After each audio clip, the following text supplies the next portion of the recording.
Arkadaşlar, neden açlık grevi yapıyorlar sorusunu Türkiye kamuoyunun vicdanının sesiyle sorması ve anlaması gerekiyor. Ne için bunlar açlık grevi yapıyorlar? Şimdiye kadar Türkiye'de de dünyanın birçok ülkesinde de cezaevlerinde açlık grevleri yapılır. Bunların büyük çoğunluğu tutsakların, tutukluların, mahkumların kendi yaşam koşullarını iyileştirmek amacıyla yapılmış açlık grevleridir. Tarih boyunca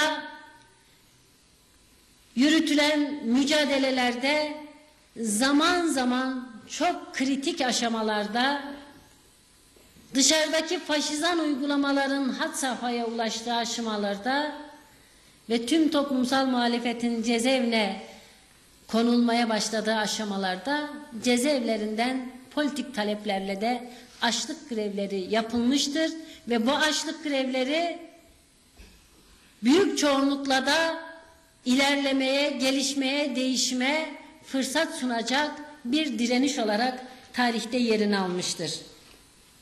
İşte bugün biz böyle bir açlık greviyle karşı karşıyayız. Tıpkı 12 Eylül zulmünde, 12 Eylül darbesinden sonra cezaevlerinde ve dışarıda bütün bir Türkiye'ye dayatılan faşizme karşı, insanlık onurunu kırmaya yönelik işkencelere ve uygulamalara karşı Diyarbakır cezaevinde başlatılan açlık grevi ve ölüm orucu gibi tarihe damgasını vurmuştur. Biz bugün eğer Türkiye'nin demokratik kamuoyu ve vicdanı Diyarbakır cezaevi gerçeğiyle yüzleşiyorsa, bunu başarmaya çalışıyorsa ve sorguluyorsa, bunun en önemli nedeni Diyarbakır cezaevinde Kemallerin, Hayri Durmuşların başlattığı ve ölümüne sonuçlandırdıkları direniş, açlık grevidir.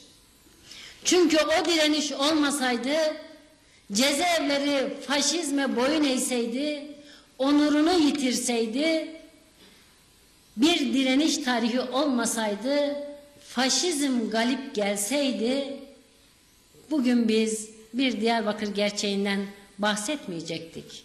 Çünkü toplumu, herkesi teslim almış olacaklardı. İşte bugün de Kürt sorunu konusunda içine girdiğimiz süreçte yaşanan tıkanıklığı aşmak için cezaevlerindeki binlerce politik tutsak bedenlerini açlığa ve ölüme yatırdılar. Bu hepimiz için, tüm Türkiye için, insanlık için, barış için, çözüm için yapılan bir direniştir.